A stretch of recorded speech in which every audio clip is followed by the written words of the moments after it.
Hello and welcome to the Overly Animated Podcast, where we take animation seriously. We talk everything animation here, including Final Space, which we'll be getting into right now. I'm Dylan Hysen, and today I'm joined by Michelle Anderer. Hello. April Collins. Hi there. And Alex Bonilla. Did you say that this episode? Yeah, that was his opening line when he's to Gary when he woke up, and then that's pretty much it. That was Mooncake's contribution. That was good. It was a great contribution, though. Yeah, it was very happy. That was really good. I enjoyed that. Yeah. Thank you. Thank you. To Alex or to the show? Thank you, Mooncake, or both. Yeah. Alex. Okay. Okay, there thank you, April. You're welcome. Okay, we're all... Dylan, what are we doing today? We're all very appreciative to discuss the 10th episode of Final Space Season 2, The Lost Spy, which aired Monday night on Adult Swim. Before I forget it, there will be no Final Space next week. It's off for Labor Day next week, but then we'll get back in next week. But other than that, we discuss Final Space every week here at the Overly Animated Podcast. Check us out at overlyanimated.com. Search for Final Space on your favorite podcasting app, or our YouTube at youtube.com/overlyanimated. We got a, controversial episode. We'll see. Shrug. To discuss here today. So spoilers for The Lost Spy and all previous episodes. I've seen a wide range of reactions is what I mean to that, but I want to see what our reactions are here. Michelle, what did you think of The Lost Spy? I really enjoyed it. Wow, I honestly did. Especially the A-plot. What was the A-plot this episode? That's, I think, unclear to me. Oh boy. Well, actually, yeah. Do you mean what the most important plot is? And maybe the C plot. There's four plots or something this episode. I enjoyed all the plots significantly that weren't the Clarence plot, just because I feel like that one dragged on a little long. But I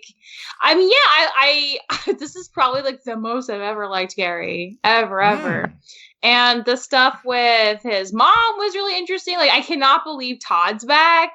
I literally thought we had too many people that are coming back, but somehow the show managed to tie him in with Gary's mom in a way that actually kind of made some sense, and used her as a device to kind of get into her psyche to understand a little more where she's coming from, which I also thought was a really good decision.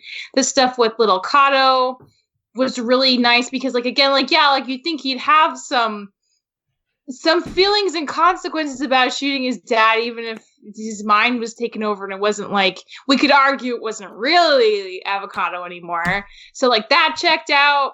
Him Gary asking to be his stepdad was amazing, just because again I feel they've built up their bond way more than anyone else's for a while now, so it made total sense that he would want to do that, and it was a really good thing for Gary to do, and I was very supportive of that. So, and I thought the cliffhanger was legitimately really good too. I'm super excited for next episode, so I really liked all that. It was a really nice one. I mean, honestly, it wasn't hashtag emotional cry deep, but I don't think it needed to be. It was incredibly satisfying without that. And I don't know, I feel it gave you a different side of the show I honestly haven't seen before, and I like it a lot. I want more stuff like this. I'm not even exactly sure what this is. We're going to have to talk about it. I was about to ask what this is, but we'll dig into it's that. It's just it doesn't rely on sadness to bring emotional weight to something. At least not a deep sadness.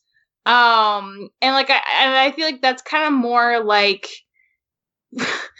relatable, but just we've seen so many of those deeply sad episodes as the motivation for a character to make a decision or to go in a new direction. And I don't think that's necessarily what this episode is doing. And I think it's very successful anyway. And so what does that mean? I think it's a really good thing, whatever it is, whatever decision this is. So yay, I'm happy. I'm really tired, but I'm really happy about this episode. You're not tired of the show. You're just tired. No, I'm not tired of the show. You're just tired in general. Yeah. Okay. This is a good episode. Okay, Michelle liked it. Hashtag emotional cry deep. It's not, but okay. So, April, what did you? I don't know if I got that right, but it was was on. I was a little confused. Yeah, but it's okay. April, what did you think of The Lost Spy? I liked this episode as well. I think the biggest thing that I enjoy is that we're seeing the consequences of the last episode. So I like that, everything's sort of connecting. And I know that Olin has stated like previously that he like there's been a lot of like pushback about like having like a plot throughout. They want really like serialized episodes. But so for me, like I really like that, you know, like we're immediately seeing like the consequences of like little Kato shooting his dad, and then like I love that we're also seeing like Todd H. Watson come back, as well as like Gary's mom, because like I thought they were just going to be kind of like one-off things, but they're not. So like there's actual consequences, and like I love that. Like I love that we're like connecting all these things, and now like we're getting like somewhere. And Michelle said something really like nice about, or I say nice, but she put into really good words about how like there was like an emotional heaviness to this episode, but it wasn't like deeply sad. Like, yeah. I mean, I didn't cry, but like I could feel the emotion within the episode, especially like with little Kato, like, you know, dealing with all of that, like the aftermath of shooting your dad. That's crazy, first off. But even like with Cheryl, her like the whole thing that like she went through, because it's really interesting because it gives us more insight as to like not just her but Gary as well. So like, okay, like a lot of things are kind of like clicking for me as to like why Gary is the way that he is. So I really like that as well. The Clarence thing, yeah, it exists, but I do think that like my favorite part is, you know, Gary saying like he wants to adopt little Kato. Like I loved that. I thought that was really, really great. Like it touched me deeply. And I enjoyed that, like, you know, he did the little thing about like not having to change his name. That was very cute. So yeah. it was a good episode in my opinion. Okay, Michelle liked it as well, or April liked it as well as Michelle. There you go. That's a compliment being called Michelle. It is a compliment. I don't know what I've done to deserve this praise, but thank you. Be fantastic with your thoughts. Hashtag emotional cry deep. So we're really trying to make that happen, huh? I think I'm trying, but it's not what this episode was. But it was great emotionally anyway, is what I'm hearing. Okay, Alex. Do you echo the praise for this episode? I'm gonna sound like a real weirdo after like all the like the beautiful words that April and Michelle have just said, and then I'm gonna come in and be like, "Hey, I think my favorite part was the Clarence stuff," because honestly, I had a lot of fun with the Clarence plotline. It was very over the top. I think that Clarence is a character that they've struggled to work in this show, and like this episode, I think does enough with like how absurd the whole situation is, and like they use a lot of weird imagery to like get it like uses the shock humor that Final Space has done in the past, like of varying success, but like here I think that they use it pretty well in like the small doses. So Clarence storyline really fun. I enjoyed that part of the episode a lot. The other parts of the episode, I feel like it's continuing my difficulty of connecting to the emotional stuff that season 2 is trying to do. Like, I can tell that I should be moved by Gary saying that he wants to be little Kato's dad, but at the same time, it feels like, well, he's already kind of been a dad figure throughout this whole season. So, what is this more than just like a change of title? Like, it doesn't feel as weighty to me as I think the show wants me to feel. And then also with Cheryl and Todd, like these are characters that when they appeared for the first time, it's like, okay, these kind of came out of nowhere, and like I don't know how to feel about these characters. And like they use Cheryl to lay out the backstory for Gary and like why the relationship is so strained, but still like there's something missing about like me wanting to like me feeling anything for this, or like, okay, but what does this necessarily add if I already knew that the relationship was strained? Like it doesn't feel like the details are adding any additional layers that feel meaningful. So like I appreciate what they're trying to do, but also at the same time, I don't know if it's the fact that it's rushed, that there are too many characters, like the variety of issues that we've talked about with the season so far. Like, I don't know which specific one it is that affected these two lines for me, but just for whatever reason, like they kind of just went by my eyes and like I recognized what they were doing, but it didn't really hit me. Maybe to do with the fact that like it's going for emotional subtlety, which the show hasn't done in the past, and like as Michelle and April stated, it's not as heavy as the show has done before. And maybe that's part of it because I've gotten used to that kind of heaviness from the show when it wants to do emotional stuff. So the subtlety kind of felt a little bit more superficial than normal.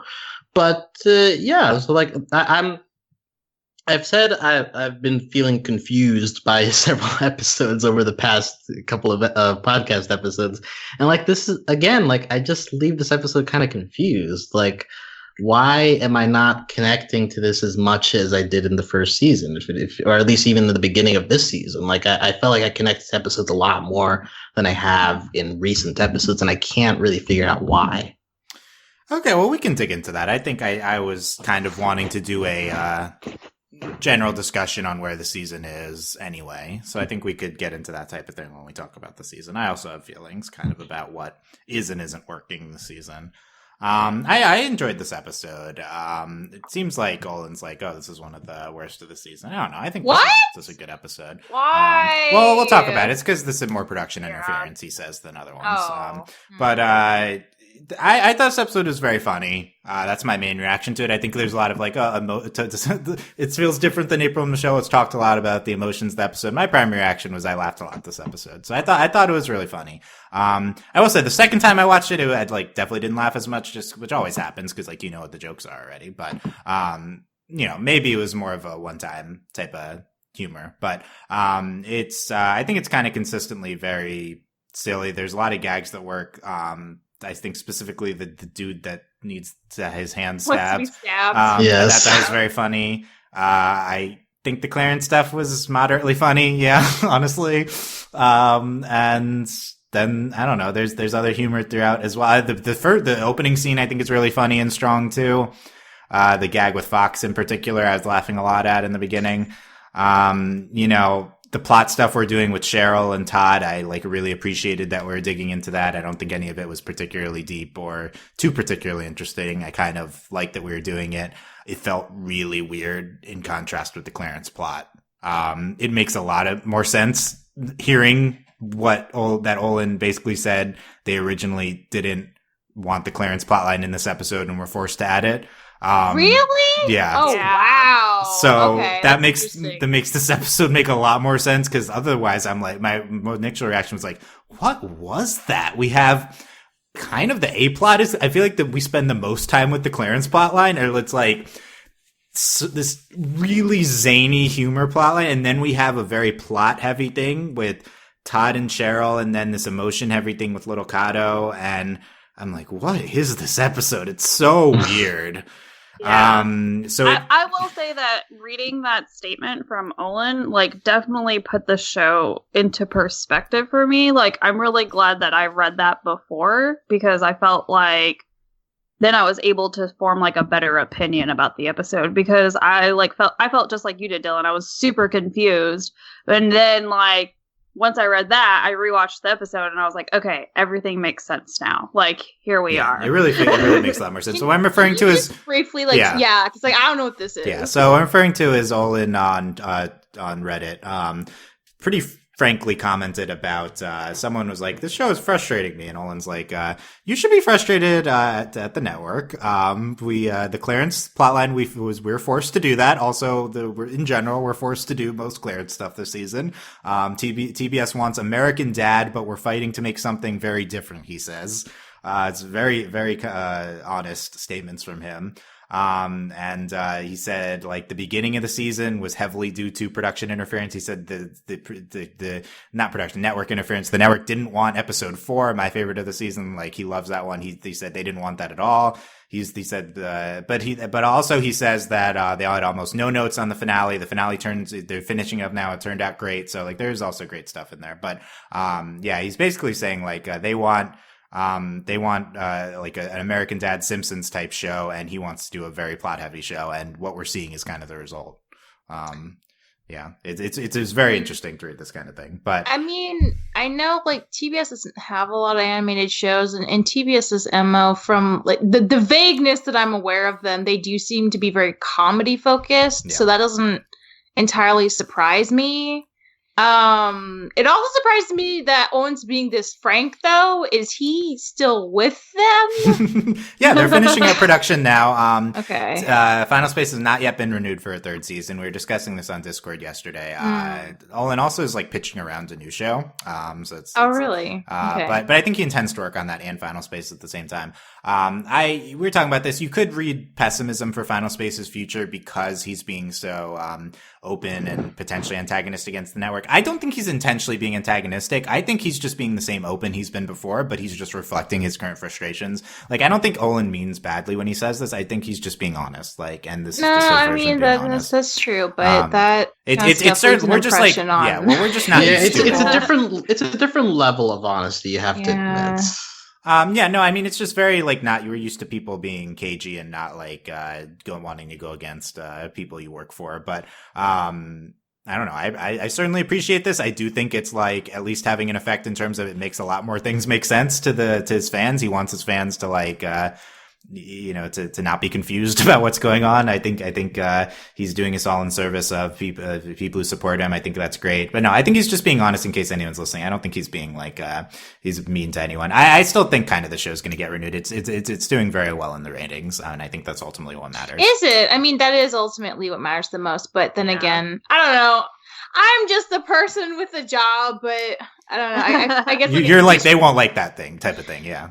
Well, no, they probably won't like it, but maybe Owen's potentially like even moving it off to like Adult Swim or something. Like they're already airing this season. Maybe there's more to the story that like we can't see. I think he also said like maybe next season we work more with Adult Swim execs and they're better. Which like I think they would probably give him a lot more freedom, frankly. Although they're not great. If he wants it to be like more serious sometimes and less like gaggy where it doesn't make sense, I could totally see him finding a home at Adult Swim for sure. Yeah, maybe. That would be nice. I'd be really excited for season 3 if that happened. I mean, I'd be excited anyway, but like, yeah. Yeah, we're diving into this discussion early just because we had to. But I also saw Owen Dennis on Twitter talking about how engagement and like perceived engagement matters more than ratings at this point, which I thought was a really interesting thread from him, the creator of Infinity Train. I think if you're looking at Final Space from that metric, Final Space is a very big community that's very passionate. So I also think Final Space is going to easily be renewed from that perspective as well. There's a whole podcast for it. Us? Yeah. There's also another new Final Space podcast. Yeah. We have there's another Final Space podcast. Yeah. Oh, is there? When did they talk about Kevin? What do they got? Go listen, see if they talk about Kevin. Okay. I want to know who these people are. It's not us. That's all I know. It's. Oh my god. Well, okay, you know as much as we do, then, Dylan. Yeah. They exist. They're out there. Yeah, they're out there. There's like some crew interviews. It's pretty cool.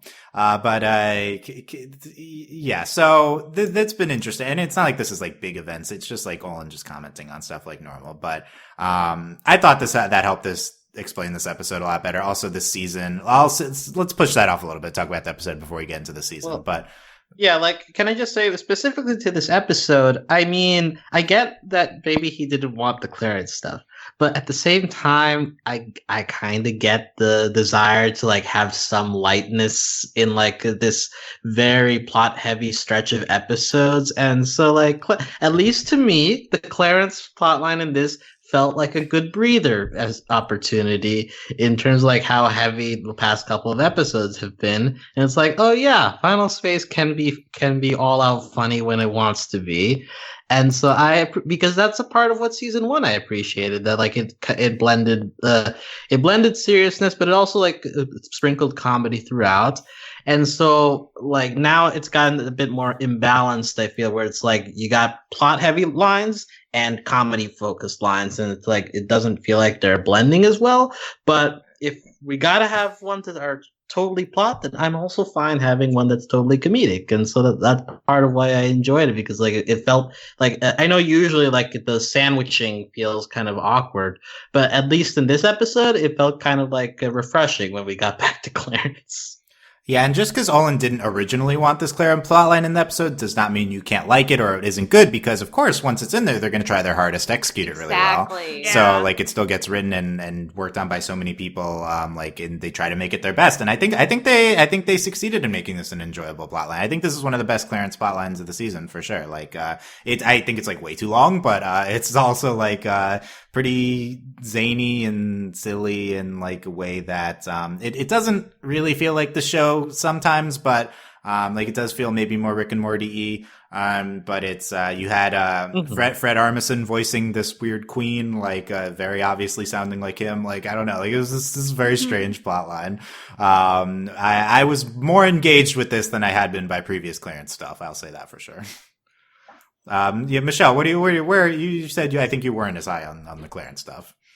I mean, I thought it was fine. There was a point where we got to maybe like when he was climbing inside her where I had the thought that this is kind of taking a long time, this bit. And there are some other things I kind of wouldn't mind going back to. This is but kind of taking I don't a know. long time. That and the knife gag gave me it gave me the same vibes as episode 3. And I really liked the humor in episode 3. So I was like all for like the knife stabbing guy who was just like kept going on with it, where he'd get like really upset after it happened, but he would be like begging for it before it happened. And Gary just continued to say like, this is going to kill you. Like, do you understand? And then like Nightfall getting like tired of it all and be like, oh, come on, just do it. We gotta find out where Lucado is. I will say, I do think Clarence almost met his match with that queen lady. Yeah. Because like he could not get away from her. And I mean he couldn't even keep He the doesn't keep the crown, yeah. He kind of lost that battle, and I think that's kind of That's satisfying. yes, especially for you, I'm sure, Dylan. But so like, I mean, it wasn't bad. I just like it got to the point where I'm like, I'm going along with this, but then also everything else is interesting too, and I'm sure Clarence is not going to die from this tentacle lady. So like, do we have to be here right now? Yeah. Do we have to be here? No. April, what do you think? So I like to, because again, like, I'm giving my perspective after having read, Olin's statement.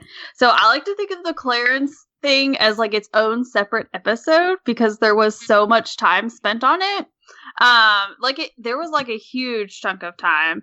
And in that regards, like I think someone said that like it was kind of like it's like Rick and Morty-esque kind of. So, I actually enjoyed it. I mean, there were some parts where, because first, like, Clarence is not my most favorite character, but like there were parts of it that I was like, all right, like this is kind of funny, like okay, I can kind of get into this, like, so it was kind of like I wanted to hate it, but then there was like parts of me that really enjoyed it, so I wanted to hate it. So, and like I also enjoyed like getting to see like Clarence, Ash, and Fox kind of like interacting with each other like in a situation, so it was kind of like it had like that zaniness that I can appreciate. So plus like who doesn't love a good trying to steal money from a royal person gag? Like that's great. This one just went on for a really long time. It kind of made me think of like Clarence made me think of like Bender from Futurama in this episode, just because he was like specifically in that episode where like they go to like Leela's home planet and it's that alien who's like shapeshifts to like these women who have like they're one of their kind of thing, and he's like taking like the rubies out of the wall. Does no one else remember that? Okay. No, but it sounds like a thing Bender would do, so I believe it. I think Bender is a generous comparison for Clarence. But... Dylan's just very low on Clarence.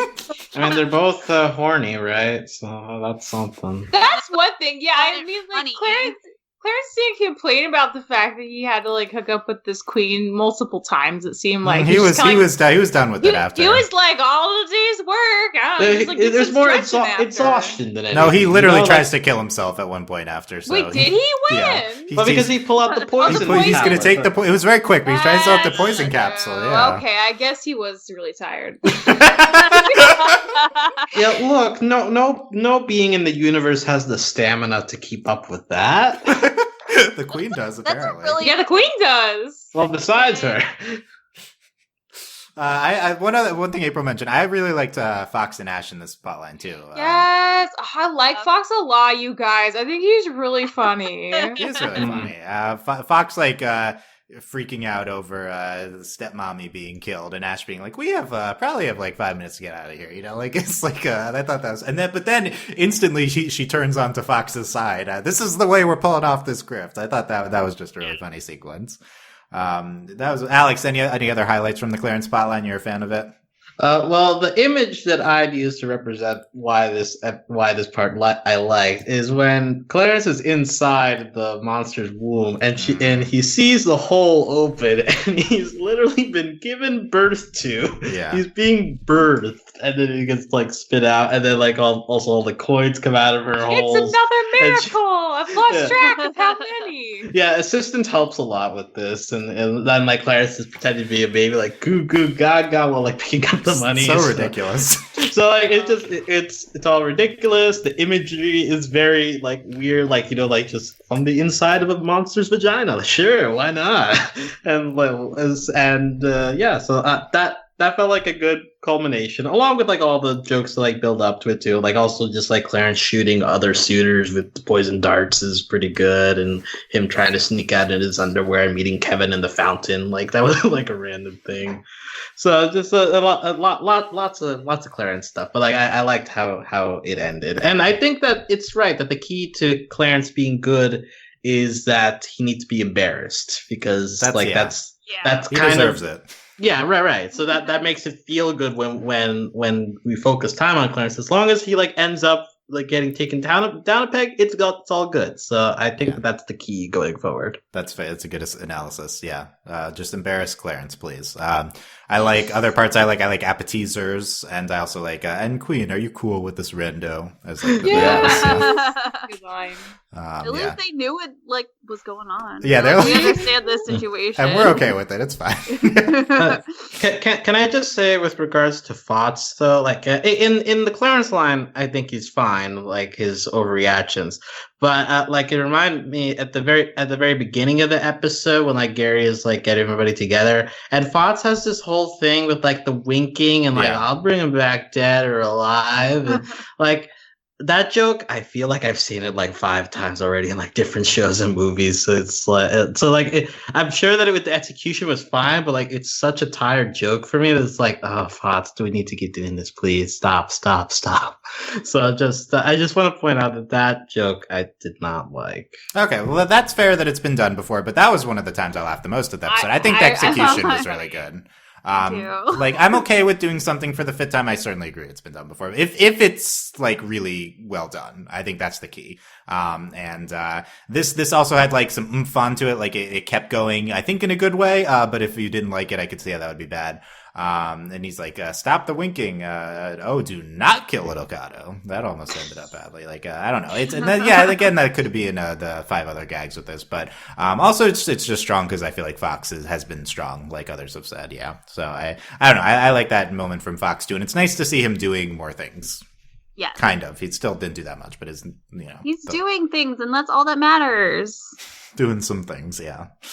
Yeah, I guess we can talk about the beginning, because let's transition to the actual non-Clarence parts. I want to see an analysis on the screen time. It felt like the Clarence stuff ended up being the A plot because it was on screen so much, but I don't know if that's right. But maybe we had basically this is like the reactions to last episode, and I agree that this is like more muted than you would expect. Everything that happened, like it's Gary's barely survived being shot. Little Kato left, which I think in retrospect makes sense. He's like pretty scarred from this.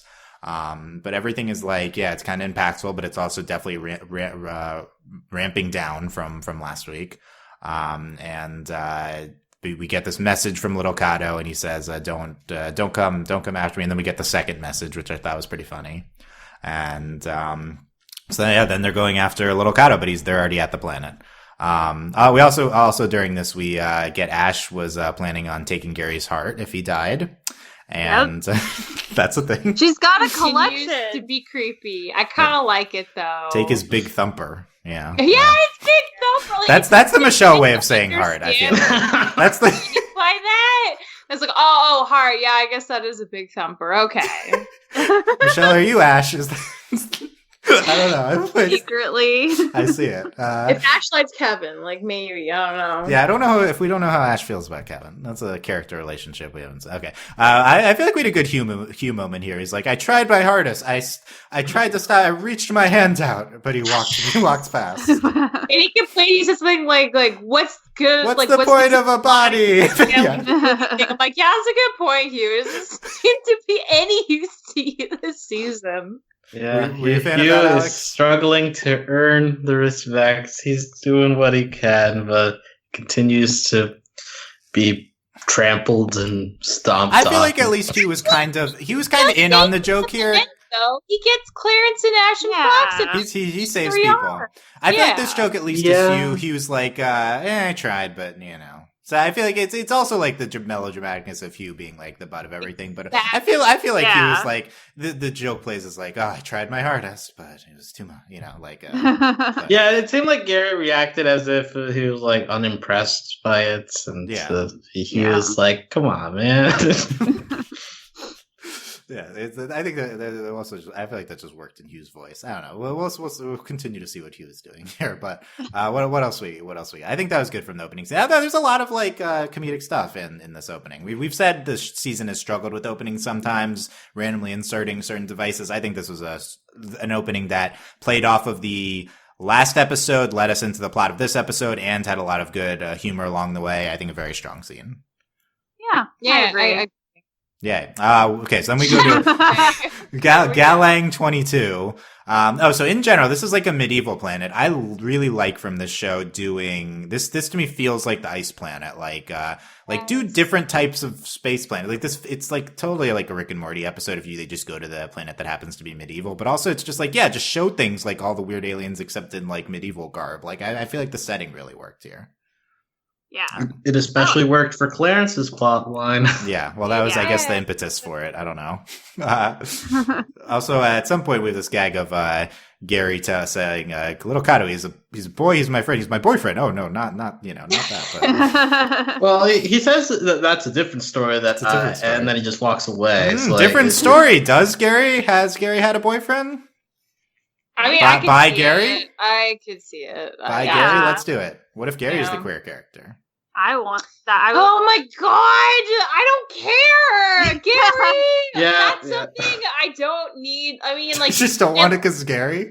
No, yeah, exactly. I mean, like, look what happened to Quinn. Could you imagine that? But just with the boy. I mean, it would have been better. But I want Gary to be like a better character all around. Than like, fine, date whoever you want. He's been better, right? Hasn't he been better? No, he has. He is especially better in the last couple episodes. This is a strong episode for Gary. Yeah, it is. Yeah. Okay, let's keep going. We have the we'll get to the Todd stuff, I guess, Cheryl. So then we see briefly from Little Kata's perspective, he wants to join the Burner tribe, but then he gets sent after Gary. So there you go. I don't understand why Gary is so sought after as like a bounty. He lost the Earth.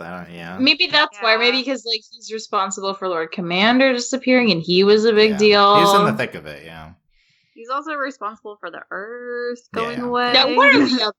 Earth, Lord Commander, one of those two. The bird gang member in there sounds like Tribor. Just doing the Tribor voice as a bird. Yes. Tribor. Slightly different from Tribor voice. Tribird. Okay. Then we get this guy at the bar, and I thought this was the funniest part of the episode. He wants to stab his hands, and no stab, no gab. You drive a weird bargain, says Gary. No, it's a good line.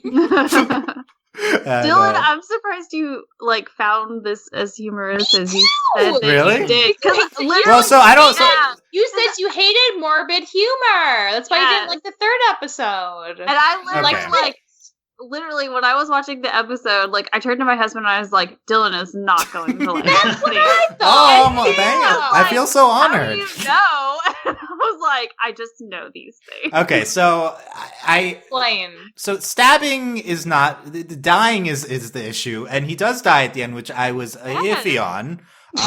So it kind of turned at the end, but it's very different from the episode 3 thing, because episode 3 is just like, oh, here's a bunch of people dying and we don't care about them. This episode, it's, you know, like this one guy, and you know, he's asking for like he's die. He knows he's gonna die. It's of his own volition. It's a little different. But it gets morbid. But I think the parts that I loved were like not at the end. I don't hate the ending though. I think it like is appropriate considering he's getting stabbed a bunch of times, but it feels different than these celebrations of death in my view from before. I feel almost, I don't know. Dylan's logic for morbid humor is very interesting. I know. We'll Okay, I'm explore not this. sure- I was also but it's surprised. interesting to hear about firsthand. Okay, Yeah. there you go. But yeah, I mean, also like he doesn't die till the end, right? Like he's just getting stabbed. So it's fine as long as he's alive, even if he's bleeding out of like 5 holes. He doesn't seem like he's Oh my that hurt. God. He was okay. He's bleeding a lot. Yeah, well, that just the Yes. visual. It's hard to not love the visual gag of him just blood gushing from all No, the I holes on his body. agree. Yeah. Yeah. What I've gotten from this is that Dylan is okay with murder as long as there's an agreement beforehand that the person is Well, it's asking not to really be murder. murdered. It's not really murder in that case. Consensual I don't They're think. well That- aware that they're I going think to be I think that's murdered. assisted suicide.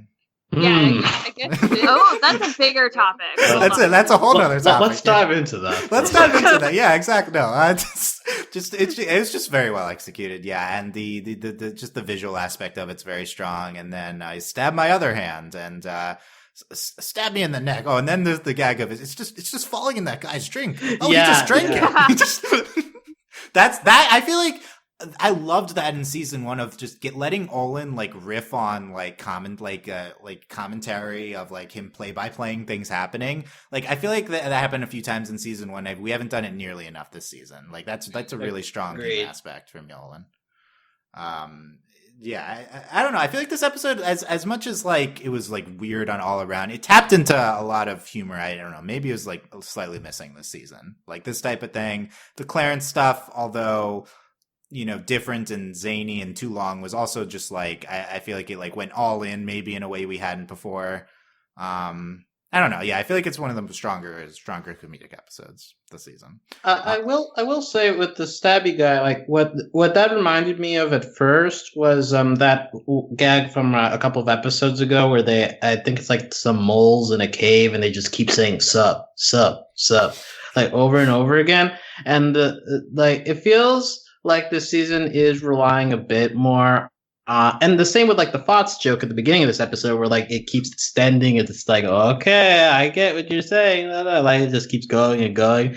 So I think that it's relying a lot more on like stretching the jokes, which sometimes works, but sometimes doesn't. So like, but I just found it interesting with like the stabby guy. It's like, okay, like I'm starting to see a pattern here.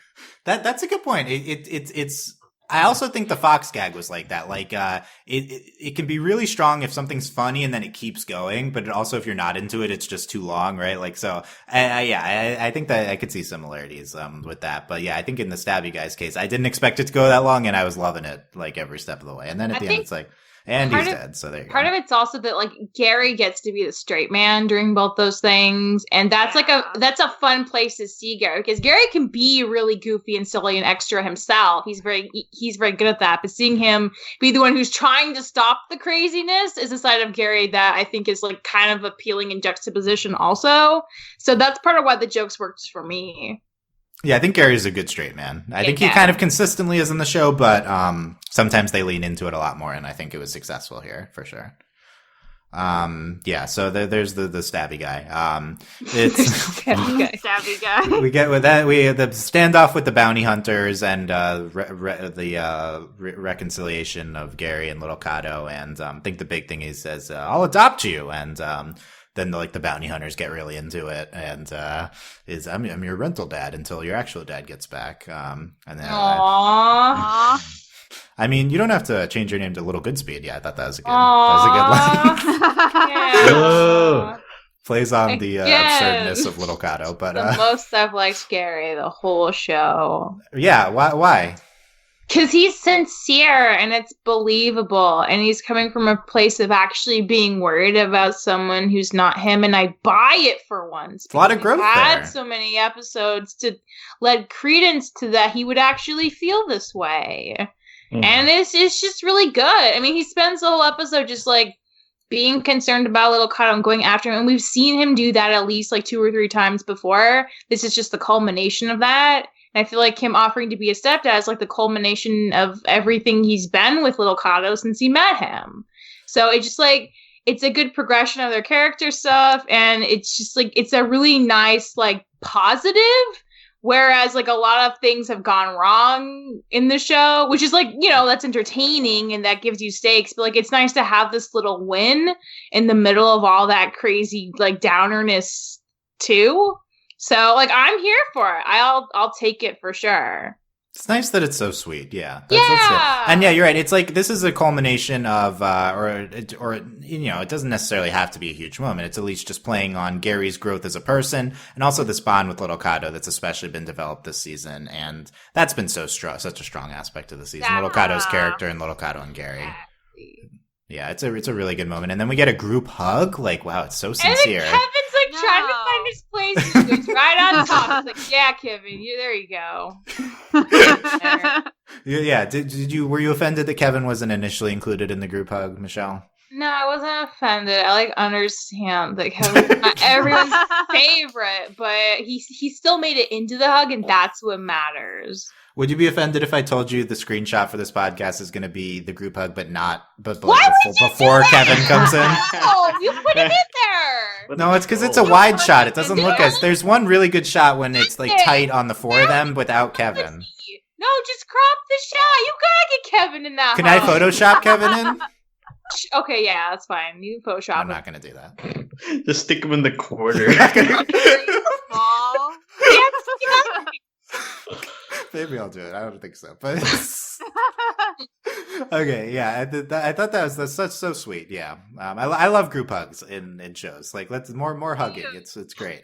I just love group hugs. They're great. Yeah, they're great. Okay, let's talk the last part of the episode, the Todd and Cheryl stuff. Alex? Well, just before we move off that, just one small thing I want to ask about. In between, while they're looking for little Kato, Nightfall's only contribution this episode is where she's like mentions to get little Kato back, you're gonna have to step up. And Gary's like, I'm doing the best I can. And Nightfall's just like, oh really? Then we should just stop looking. It's like the first time that Nightfall has like even demonstrated any sort of sass or personality, really, it feels like. It also feels kind of out of nowhere because like they're in the middle of looking for little Kato. It's like, hey, you're not doing enough. So like it's like That was a weird scene. Yeah, it was. I think I it was building up to Gary saying, "I'll adopt you." Like, I think that's him stepping up. Oh, I hope that's not why he did it. I want to think he did it just because, like, it made sense to him, not because someone else told him. I don't think he did it because he told him, but I think it Yeah. like emotionally resonated with him, and he's like, "Yeah, I'm going to step up and be true to my emotions and be open with, you know, like I don't know, like I think it's not doesn't have to be cynical in that regard, but I guess that's my best guess of why that scene's in there. It's an antecedent to him saying he'll adopt a little. yeah. I liked it just because, like, it's the first time we've seen Nightfall not be, like, completely agreeable and helpful to somebody in this that's true. crew. And that's, like, not a personality. It's not a character, you know? Like, so, like, for her to, like, have a moment of being genuinely frustrated with this person that is the established leader and not just agree with the way he's handling a situation, I think is something that rounds out her characterization a little more. And I think, like, because it's, like, the first time and we're so deep into, like, the second season, maybe that's part of why it feels a little out of nowhere. But I honestly don't mind having it because it's like, yeah, like, I could see her being frustrated because, like, you know, they don't have to agree on everything. Right, but also I kind of wish she'd be more specific about like what she's Yeah, angry she's like, you're about. not doing enough. It's like, enough how, though? I can see that. Yeah, I generally I like what's going on there, but it was not really expounded upon. So we'll see if there's more with Nightfall and then Gary and that. But yeah, it's nice to see that side of Nightfall at least. Also, but the last thing about the adopting thing, I think that's it's interestingly contrasted with the last episode where Invictus possession, little Kato is like taunting him like he's replacing your dad, or he's like taking away your son to Avocado, right? Like it's like they just talked about this in like a bad sense if he's like taking away little Kato from Avocado, and here he's like, he's really supplanting Avocado in this episode. Maybe this is like the good side of that, that's like the cynical and bad side that the villain was playing on, and this is the good side of he's like stepping up to help up little Kato and their bond, and when Avocado's not there. So I think it's probably specifically contrasted with last episode too. But I like that though.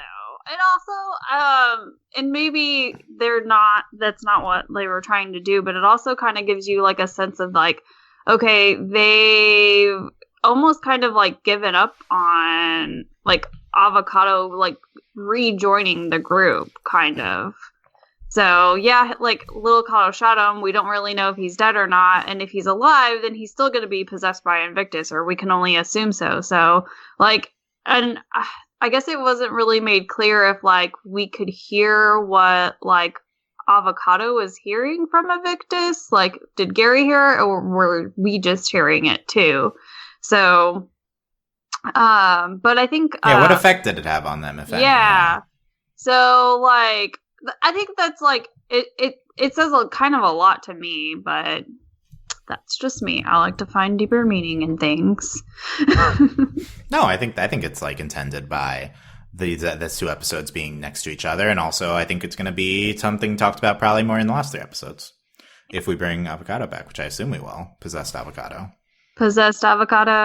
Yeah, maybe. Okay, let's talk Todd and Cheryl. The epic return of Todd H. Watson that was highly anticipated by Michelle. And Cheryl Goodspeed, also the return of her. 2 people were like, are they coming back? Yeah, they're coming back. They're coming back together. At the same time, yeah. Yeah, so Todd has been sending people after Cheryl and has captured her, but she let herself be captured so that she could see why Todd is looking into her. And then we get it's an excuse to get a dive into Cheryl's memories and learn more about her. And this feels, I guess, sorely needed after the vague picture of Cheryl as Gary's mom in the previous episode. I feel like that's one of my main takeaways, like this added depth to what we saw before. We see her being sent to seduce John Goodspeed by shadowy person, and she like meets him at a bar, and then we see the scene where they watch the sunset and rise at the same time, the only place in the universe. I thought that was like fun, like subtle humor during mostly a scene that's not funny, and or like a sequence. And she says she's pregnant, and then we see John find Cheryl reporting on the antimatter bomb, and she's like, I was using it first, but I never expected to fall in love, et cetera, et cetera. And then I wish you were never born to Gary, she says. She's very upset at him about that. So this is kind of a lot packed into a short time with these memories. Michelle, did you have what was your main takeaways with, I guess, about Cheryl? I think she's more important than Todd here. Yes, she's absolutely. Todd doesn't matter. Cheryl's it's the gonna second kill episode. him. Cheryl's going to kill him next episode. We'll see. I really liked all the stuff with Cheryl, though. I mean, it's weird. It's weird to say this because I feel like Final Space hasn't been my go-to place, for characters who happen to be female doing things that are interesting that aren't related to romance. But Cheryl, I think, is like honestly like one of the most interesting characters in that regard. And I like the flashback stuff too. I know, like, we've seen this trope of like, oh, this is a sneaky spy person who's just pretending to like someone, and then they actually like start to like them, and then it's like, oh no. But then the first person feels betrayed when they find out they were keeping the secret. But I think for Cheryl, it actually really works because I feel like she's still processing the fact that she like isn't totally comfortable with the fact that she fell in love. And she doesn't, she never expected to be the kind of person that could happen to. When it did happen, she wasn't totally like happy about it. Like, I think that's part of the reason she could say to her like infant son, like, I wish you were never born. Because like, obviously it's more complicated than that. But like, everything Gary represents for her in her life at that moment is like very tumultuous. So like, you get that side of it too. And I mean, I just kind of love that she's like aloof and kind of is just in it for herself, even if she can fall in love, but that doesn't solve her problems. And it doesn't make things any simpler, frankly, for her. So, and like, she's still doing her own thing, and she isn't with Gary, and she's and the dad's dead, and she's still really competent in what she does, and she might have conflicted feelings, but she's not letting that interfere with her current life, at least not so far. She's definitely gonna be up with Gary again, so maybe they'll have a heart-to-heart. But I mean, I don't know, I find that, and like, you know, the show's not over, but I mean, I find it very interesting that she's just like able to be this person without like huge regrets. And I feel like that's something that's not as often afforded, frankly, to like not purely good female characters. Like, usually they get punished for this kind of thing, right? And they're dead long before this. And she's alive, and she's in her own way kind of like doing fine. And I think that's like a very interesting choice the show made. And I think like it's something I'm very interested in to see where it goes. And I'm just kind of frankly glad it exists. So I'm interested. I'm intrigued, and I think like she's a curious sort of character, and I like that about what they've done with her so far. Yeah, I think that's really good analysis. I think I had similar reaction. Like, we didn't see a ton, but like what we saw was very interesting from her. She's kind of she's a morally gray presentation here. She says she hates her infant son at the end, and I think your first reaction is like, well, what's going on there? And I have the same reaction as you, Michelle. I think it's because he's like the product of falling in love that she never wanted. Yeah. And just causing shit for her. Like, then she gets caught, and she's like never going to be trusted by John. And, it's like, that's going to like hurt her emotionally, and she didn't want to feel things. And, so I think that's really interesting. And, I thought she had like a somewhat sympathetic presentation while also being like still pretty shitty. Hating her child. This is like, it's a much better showing, I think, of Cheryl than her first appearance. Although I think it like plays well with what we saw before. April, any different reactions to Cheryl here? No, Michelle did such a great job.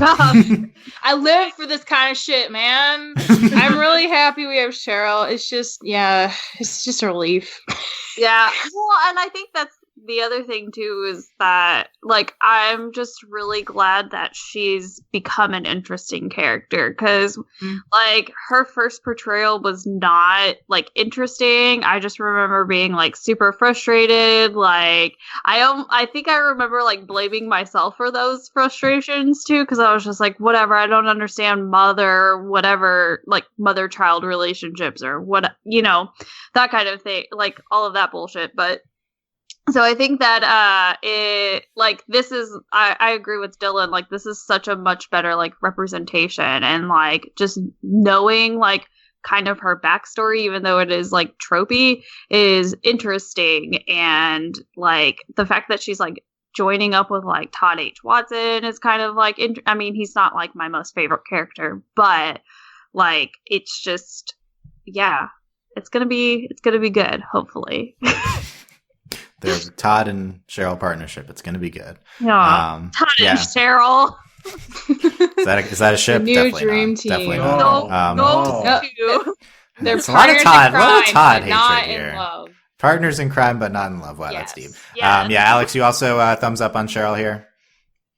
Michelle made a strong case for her, so and I think that the episode transmits enough of of how she got here. I think I still have some reservation with regards to just like how much it adds necessarily to her in the show, because like Gary's never gonna know any of this unless Cheryl like lays it out for him and we like rehash it. So like it's only really for us and I guess for Todd to like okay you can join me in my villainy. So like that's part of why like I'm not as deep into I'm not as positive about it because like I'm still unclear on like what this adds to what we already saw of her, but because we already saw her as being distant and not really having a relationship with Gary, and I'm not sure the why necessarily gives any extra layers to it, but we shall see as apparently she'll be in more episodes.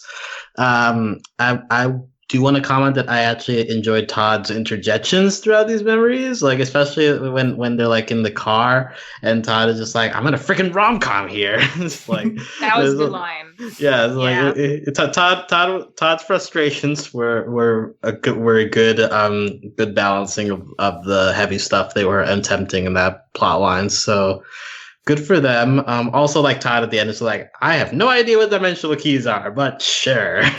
So me neither, Todd. You're speaking the truth. What are they? What are they? When are we gonna get back to them? Yeah, who's to say? But Cheryl wants them. Is there any like theories of like Cheryl has always been after these dimensional keys, and that's why she was like hunting John Goodspeed? What if she's trying to get the dimensional keys to get John Goodspeed back? Oh. I hope that's, man. That was fit the theme of the show. Yeah, that would fit the theme of the show. I hope that's not why, but I could see her like working for Invictus or Bull or whatever his name is, and Bolo. Yeah. Like I think like who's the shadowy figure ordering her around? I think that's going to be a reveal or something. Yeah, I did find it notable. They only showed his chin. They didn't really show face in any of those flashbacks. Yeah, I think she's working for Invictus. I don't know. Bolo is Invictus, and we're still awaiting a Bolo reveal, right? Yeah. Bolo's still sketch. I mean, we haven't seen him in months. He's just recruiting everyone at this point. He's like, look, he's not picky. Yeah, in some way, shape, or form, all of these dimensional keys are gonna get here to me. Yeah. Like that's true. He could, he could have also asked Cheryl at first, and she didn't work. Yeah, I think Todd isn't that bad. I think he's fine. He's not. I don't know how much he'll be adding moving forward, but he's fine. He's gonna be like Cheryl's very much just going to use him to get whatever she wants, and like as much as I would hate to see that happen to a character, I'm okay with it for Todd. Yeah, I wonder what the point of including Todd here is, just from like overall story perspective. I think it's not clear yet. I think it's not like I understood why he was in the first episode. He was like represented consequences for Gay, but why is he back? Like, what's he doing now? The same? I don't know. Yeah, I think it's just the same goal. Will he remind Gary of what happened in season 1 again, and then he just dies at the hands of Cheryl? I think I could see that. Yeah, just you haven't thought about the Earth being lost in 5 episodes, Gary. You gotta make you remember. Here's Todd. Yeah, it's just not obvious to me what we're doing with him, so we'll see. I think he's just gonna be like a tool of Cheryl's at this point, like which would like it was really cool having him be like the symbol of consequence for Gary at the beginning, but then like to continue with him like is still it's still kind of exciting, but also like he's just going to be Cheryl's tool because we're obviously way more invested in Cheryl than we are Todd. So How dare you? No, we are. It's true. Todd is important and valid. Okay. He's not. He's none of those things. What are you saying? Well, he's valid. He's valid just like every human. Oh, he's valid. He's not important. Okay, that's true. Yeah. He's not important. Is he valid for trying to kill Gary? That's valid. His emotion, at the very least, his emotions are valid, if not his actions. How about that? Okay. Yes. Yeah. And he had a great cause. A lot of shit happened to him, you know. And look what it turned him into. I mean, I don't know. He's valid anymore. Weird guy in a red weird costume. Yeah. That's still there. Yeah. So then Todd and Cheryl are going to look for dimensional keys. There you go. So we'll see what happens. Yeah. Michelle, close us out on this episode. I hope we see the frozen cabins next episode. I don't know. We don't think we're gonna see them feeling again. like really pleasantly surprised by this episode for a couple of reasons. And I think that feeling's gonna stay with me. It's definitely making me more curious about wherever this is culminating in the next couple episodes. And I don't know, I feel like Final Space is in this very interesting place that I didn't anticipate, but I think it could end up being a really good payoff. Like it sounds like from what you guys have said, Owen's really happy with the final episode of the season. So I really wonder how the pieces that have been laid out the past episodes are going to influence whatever that culmination is that we're leading up to. But I mean, like, I'm really like I like the vast majority of the characters we've had, and some of the relationships we've built out really, really well. And even ones that have felt kind of clunky, like, were well-meaning, and I appreciate them for that. So, yeah, I mean, I don't know what's gonna happen. I mean, the only predictions I can have is like, yeah, more Kevins, maybe Bolo, maybe all the keys are together. I feel like we still need to find at least one more key, though, you guys. I feel like it's been a while. We only have a couple keys and we need 5, so 3 more episodes. How many more keys, you know? I feel like it's definitely gonna be a big cliffhanger, whatever we end on. But yeah, I mean, I'm excited for more. As always, the animation and music so lovely, kind of insanely good sometimes. I don't understand how it can be so pretty, but yeah, I'm optimistic but cautious, always. But they're trying a lot of things, and I think again, like the trying is a really important part of any show, because if you just give up and just do something, I mean, the fact that Owen and his team are pushing for the certain kind of show that maybe TBS isn't crazy about says so much about their desire to do it justice in a way that is on their terms, and I think that's a noble goal in of itself. So. Yeah. It's nice to kind of know that. Yeah, I'm going to stop talking because I'm really tired, but I'm excited. End of the conversation. Yeah, I was like, Michelle, you're the one that wants to go to bed, I am the one who wants to. Okay, that's good. Yeah, April, final thoughts here, and also overall season thoughts if you want to have any on those. This season is turning out better than I kind of thought it was going to initially. I mean, there was a lot of hype, and then and it's not that I didn't enjoy the first couple of episodes. I was just kind of again frustrated because I didn't know where we were going or how this was going to play out. But now that we kind of have more of a sense and we have a picture being painted, that I feel much more confident, and I know we already talked about how it sucks that the network is just having its say in things, but I appreciate Olin and the crew sticking it out and being accommodating, but doing so in a way that doesn't drive me crazy. The whole Clarence thing, even though, it's very stark compared to, a stark contrast between the rest of the episode, I enjoyed it. And again, Clarence is not my favorite character, so that's nice that, they were given a task and forced to do it, but they did it in, a really great way. So, props to them. Yeah, nice. Props to them, yes. And props to you all. And also, Alex, what's your final thoughts? That was supposed to be a transition. Yeah, great segue. You guys were really positive, so I'm not going to ruin that vibe and just say I'm sorry for being kind of grumpy this episode. You weren't. I don't think you were grumpy at all. No. Yeah, I don't know. This second half of the season isn't working for me, but it's working for a lot of people, and that's good. And I really enjoyed the breakdown of the emotional moments of this episode, since it helps to understand a little bit more what they're going for.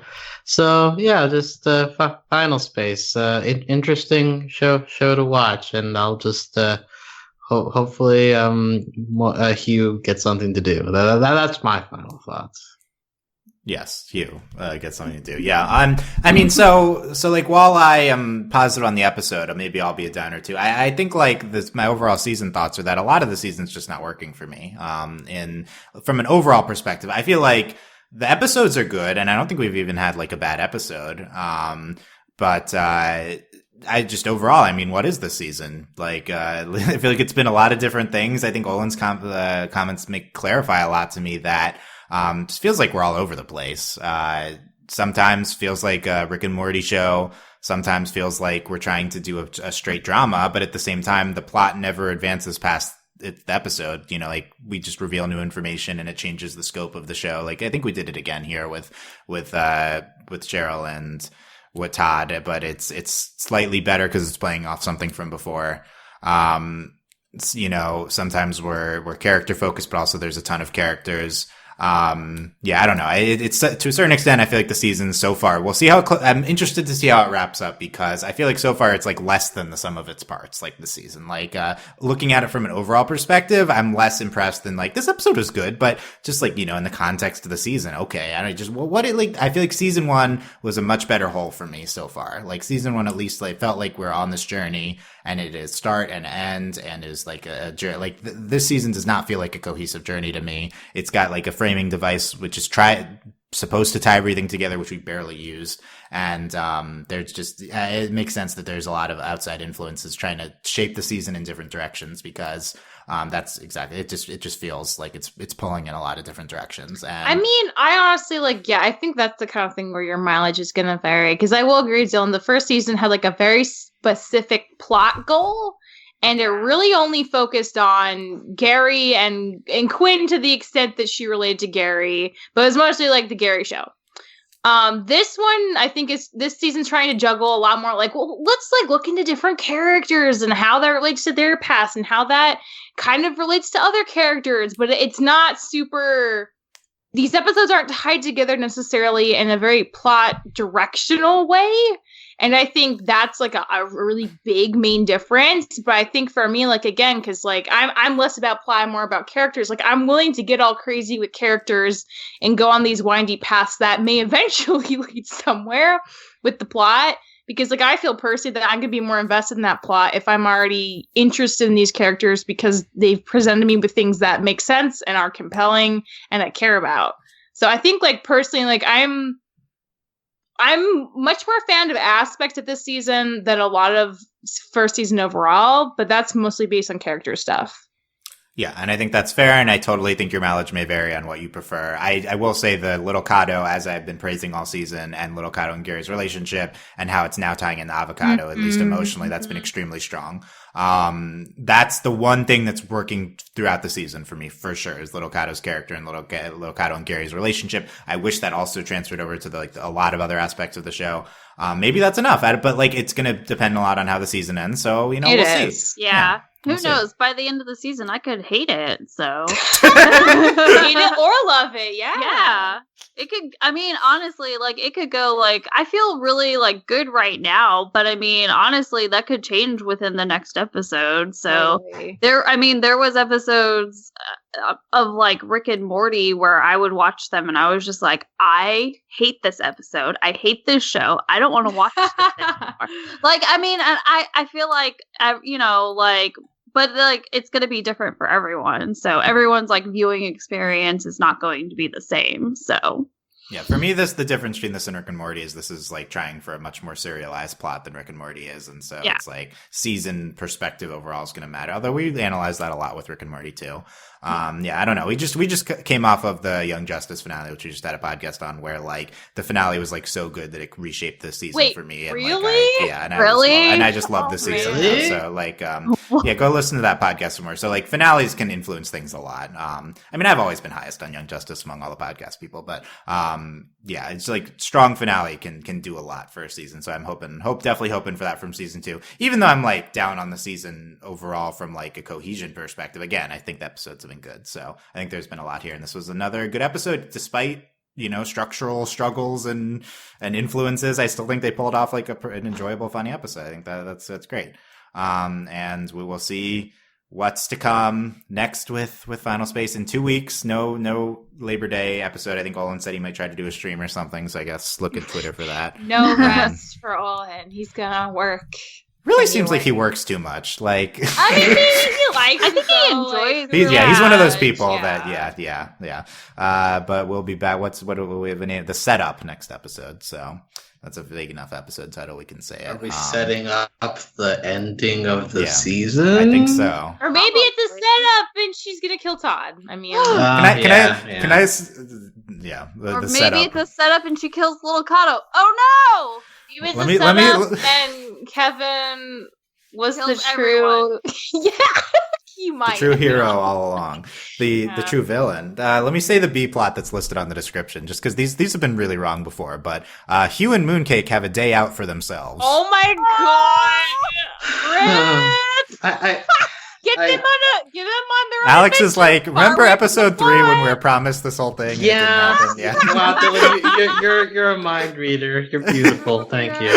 But, let me have my hope. Will you leave me alone? I'm excited for all 2 minutes of Hugh and Mooncake next episode. It'll be great. That's probably what it'll be. Okay, so we'll be there to cover Hugh and Mooncake shenanigans. And there's also I won't read the first part because it could be influence your viewing. So we'll see in the setup. Somebody gets set up. That's what we know. I guess it's in the title. So I don't know. Well, okay, but yeah. So there you go. And we'll be covering that. Find us at overlyanimated.com. Subscribe to not miss our future Final Space coverage. Comment. Let us know what you thought of this episode, the season, your thoughts on all this meta stuff surrounding the show. You can come to our Discord to talk about that as well at overlyanimated.com/Discord. And if you enjoyed this, consider supporting us via Patreon, patreon.com/overlyanimated. Thanks to all our current patrons, especially our patron of the podcast, Danny, aka Danny Phantom. And thanks as always to our patron executive producers, Ryan, Steve, Alex, Beatrice, Hugh, Michael, and Needle. Check out the aforementioned Young Justice podcast. I think if you like Final Space, a decent chance you'll like that show as well. And other stuff, including regular Fruits Basket coverage. We have the huge Steven Universe movie coming up. Find all that at overlyanimated.com. Thanks for listening, guys. We will see you next time. Bye. Bye. Bye.